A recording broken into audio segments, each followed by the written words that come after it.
अस्सलाम वालेकुम। आज हम बात करेंगे इस प्लांट के बारे में जो आप अपनी स्क्रीन पर देख रहे हैं। इसको जेड प्लांट कहते हैं। ये प्लांट सक्युलेंट फैमिली से ताल्लुक़ रखता है और जितना खूबसूरत ये प्लांट है उतना ही ज़्यादा ये इजी टू ग्रो है। आज से 3 साल पहले मैंने इसकी एक छोटी सी कटिंग लगाई थी और अब आप देख सकते हैं कि ये कितना बड़ा प्लांट बन चुका है। और इससे मैंने मज़ीद बहुत सारे प्लांट तैयार किए हैं। छोटी छोटी कटिंग से बहुत सारे मैंने प्लांट तैयार किए हैं। ये प्लांट चूँकि इजी टू ग्रो है इसलिए इसके लिए कोई सीज़न नहीं होता, यानी ये कि ये प्लांट सर्दी गर्मी हर मौसम में बहुत अच्छी तरह से ग्रो करता है। और इसी तरह चाहे आप इसको सैंड में लगा लें, चाहे बालू मिट्टी में लगा लें, चाहे घर की किसी मिट्टी में लगा लें, कंपोस्ट में लगा लें और चिकनी मिट्टी में लगा लें, हर तरह की सॉइल में ये बहुत अच्छी तरह ग्रो करता है। बस हमें इसके पानी का ख्याल रखना पड़ता है। चूँकि सेकुलेंट फैमिली से ताल्लुक़ रखता है इसलिए इसके पानी का हमें ख़ास ख्याल रखना पड़ता है।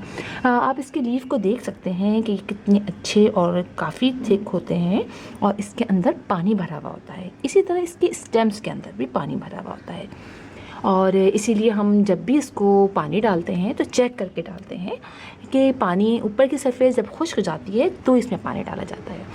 अच्छा, ये प्लांट देखने में बहुत ही खूबसूरत लगता है। जैसे कि आप ये देख रहे हैं कि ये जो है बॉन्साई के लिए बहुत ज़बरदस्त होता है क्योंकि ये और लुक देता है। अब आप देखिए इसके ब्रांचेस जो हैं वो कैसी लग रही हैं, बिल्कुल ऐसा लग रहा है जैसे बहुत ही पुराना दरख्त हो। और ये आपको मैं अंदर से दिखाती हूँ। ये देखिए इसकी जो अंदर की ब्रांचेस हैं वो कितनी ज़्यादा जो है वो थिक सी हो गई हैं, मोटी हो गई हैं। अब ये देखिए कितनी मोटी हो गई है।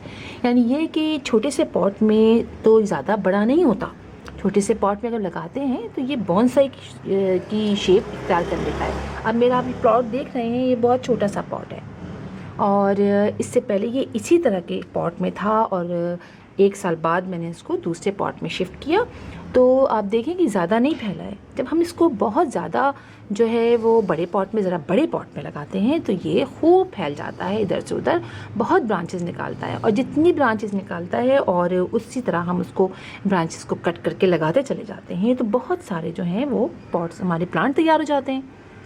तो इसको हम अगर हम इसकी बात करें इसके रखने की, धूप में रखने की, तो आप इसको 3 से 4 घंटे धूप में रख सकते हैं बहुत आसानी से।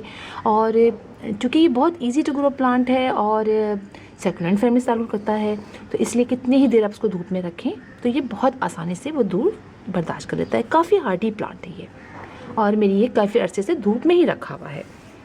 तो इस तरह से कि अगर हम इसको ज़्यादा देर धूप में रखते हैं तो इसके जो लीव्स जो है ना वो छोटे हो जाते हैं। थोड़े नज़दीक बर्दाश्त तो बिल्कुल कर लेता है, ये उसमें भी ग्रो करता रहता है, लेकिन लीव थोड़े छोटे हो जाते हैं। लेकिन जब हम इसको 3 से 4 घंटे धूप में रखते हैं तो वो इसके लिए बहुत अच्छा होता है और इसके लीव्स जो हैं वो काफ़ी बड़े बड़े से हो जाते हैं। और मिट्टी का तो मैंने आपको बता दिया कि आप इसके लिए कोई सी भी सॉइल ले लीजिए। पानी का आपको स्पेशली ख्याल रखना है कि अगर गर्मियां हैं और आपने इसको फुल धूप में रखा हुआ है तो आप चेक करके पानी डालिए। ऊपर की मिट्टी ड्राई हो जाए तो आप पानी डालिए, अगर ड्राई नहीं हो तो आप पानी मत डालिए।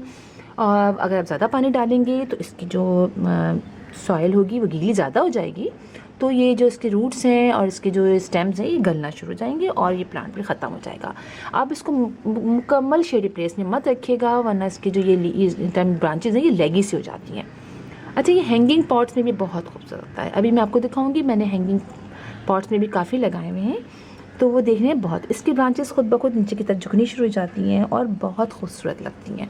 इसीलिए इसको ज़्यादातर बॉन्साई बनाया जाता है। अगर बड़े पॉट में लगाएंगे तो ये बहुत फैल जाएगा। तो मैं इसकी बॉन्साई बनाऊंगी तो आप लोग के साथ ज़रूर शेयर करूंगी। मैंने इसकी छोटी से छोटी ब्रांचेस भी लगाई तो वो भी लग जाती हैं। अमूमन हम जब ब्रांच लगाते हैं किसी भी प्लांट की तो वो 5 से 6 इंच की लेते हैं, लेकिन इसकी आप 2 इंच की ब्रांच भी लेंगे, 1 इंच की लेंगे वो भी लग जाएगी।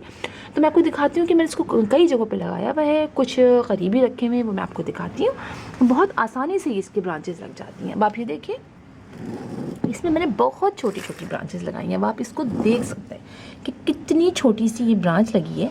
मैंने लगाई थी 1 इंच की। आप देखें कितने अच्छे तरीके से ग्रो कर रही है। इसी तरह आप इसको देखिए, ये काफ़ी लंबी मैंने लगा के देखी, काफ़ी लंबी सी थी और यहाँ के इसके प्लीज भी झड़े हुए थे, लेकिन मैंने इसको लगाई तो आप देखिए इसके नीचे से मज़ीद कितने सारे जो है ब्रांचेस निकलनी शुरू हो गई है। इसी तरह आप ये देखिए, ये बिल्कुल छोटी सी लगाई थी, ये लग गया, ये लग गई है। यानी आप एक प्लांट से कितने सारे प्लांट तैयार कर सकते हैं। अगर मैं इसको कट करूं छोटी छोटी से, इसकी यहाँ से 3 4 5 हर ब्रांच को कट करके लगाऊं तो हमारे घर में कितने सारे प्लांट तैयार देंगे। इसी तरह मैं आपको दिखाती हूँ। आप ये देखिए, ये मेरे पास एक पॉट था, मैंने इसमें सोचा कि मैं इसको इसमें लगाती हूँ। अब आप देखिए कितना खूबसूरत सा इस प्लास्टिक के पॉट में ये कितना ज़बरदस्त ग्रो कर रहा है। और इसी तरह ये एक इसकी ब्रांच टूट गई थी, मैंने इस पॉट में लगा दी। अब आप देखें इसमें कितने अच्छी तरीके से ये ग्रो कर रही है। इसी तरह ये मेरा प्लांट था, ये मुझे गिफ्ट मिला था ये प्लांट, और इसके साइड में मैंने इसको इधर लगा दिया। तब आप देखें कि ये यहाँ भी कितने अच्छे तरीके से ग्रो कर रहा है। तो सिर्फ हमें से पानी का ख्याल रखना पड़ता है। अच्छा, एक बात मैं आपको बताऊं कि जब हम पानी इसमें ज़्यादा डाल देते हैं तो इसकी लीव्स जो हैं वो येलो होकर झड़ना शुरू कर देती हैं और फिर ऐसा ऐसा प्लांट ख़त्म हो जाता है। इसी तरह अगर हम पानी ज़्यादा कम डालते हैं तब भी इसकी लीव्स झड़ने लग शुरू हो जाती हैं और येलो होके। तो हमने चेक करना पड़ता है कि क्या हमने पानी ज़्यादा डाला है या पानी हमने कम डाला है।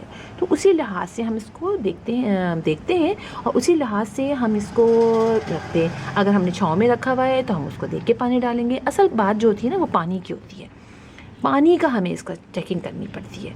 अच्छा, इसको जो है वो फर्टिलाइज़र की भी ऐसा ज़रूरत नहीं पड़ती है। आप जितना फर्टिलाइज़र डालें चाहे ना डालें, कम डालें, ये बस इसको मट्टी चाहिए, सॉइल चाहिए और ये खुद ब खुद ग्रो करना शुरू कर देता है। अगर आप डालना चाहते हैं तो गोबर की खाद आप साल में 1 से 2 दफ़ा आप इसमें डाल सकते हैं।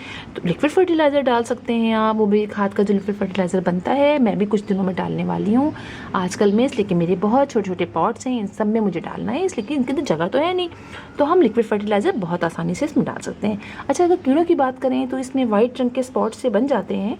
उसके लिए आप ये कर सकते हैं कि 1 लीटर पानी में आप 1 टीस्पून जो है वो आप विनीगर ले लीजिए और इसके अलावा उसी के अंदर 1 टीस्पून लीजिएगा। 1 लीटर पानी में 1 टीस्पून विनीगर, 1 टीस्पून आप क्या लेंगे, हाँ बस विनीगर ही ले लीजिए।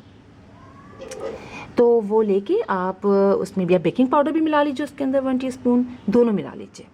अलग अलग से अच्छा है कि एक ही साथ मिला के आप वो दोनों इस पर स्प्रे कर दीजिए इनके ऊपर। तो जो कीड़े वीड़े होंगे आपको लग रहा होगा वो इसमें से ख़त्म हो जाएंगे और इसके अलावा आपको स्प्रे की ज़रूरत नहीं पड़ेगी। और वैसे भी मेरे तो इतने अरसे से लगा हुआ है, अभी तक कोई भी इसमें इस तरह का कोई कीड़े वीड़े कुछ इस तरह का मसला नहीं हुआ है। तो ये काफ़ी हार्डी प्लांट है तो ऐसा कुछ होता नहीं है। अच्छा, इसकी कटिंग मैं आपको लगाना सिखाऊँ, बहुत आसानी से इसकी कटिंग लग जाती है और हमें सिर्फ करना क्या होगा मैं आपको बताती हूँ। इसकी जो है अगर हम इसकी कोई मोटी ब्रांच लगाते हैं ना, जैसे ये काफ़ी थिक ब्रांच है, ये काफ़ी थिक ब्रांच है, तो ये भी उतनी आसानी से लगेगी जितनी इसकी यंगर शूट लगेगी। जो आगे की जो ग्रीन सी शूट्स होती है ना, मैं आपको दिखाती हूँ किधर की। देखिए ये शूट्स हैं ना, यंगर शूट, ये अगर हमें लगाना चाहें तो ये भी उतनी ही आसानी से लगेगी जितनी की ये मोटी वाली लगेगी। तो हमें करना क्या होता है, हम इसकी एक छोटी सी चलें यहाँ से कटिंग ले लेते हैं। ठीक है, ये हमने कट कर दिया। कट करने के बाद देखिए मैंने कितनी छोटी सी ली है। अब ये नीचे के जो लीव्स है ना ये हम निकाल देंगे। ठीक है, इनके लीव्स को निकाल देते हैं ताकि ये लिया और कुछ भी नहीं करना है।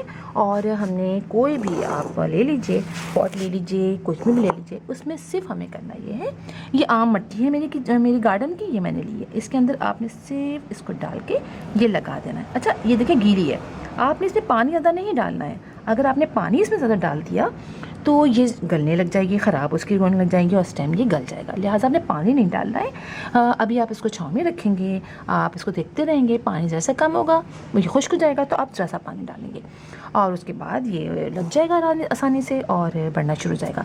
चलिए मैं आपको दिखाती हूँ कि मैंने जो हैंगिंग पॉट में लगाए हुए हैं, बहुत सारे लगाए हुए हैं। काफ़ी धूप हो रही है आज तो मेरे सारे प्लांट्स की हालत बुरी हो रही है। तो चलिए मैं आपको एक दिखा दूँ इस तरह से।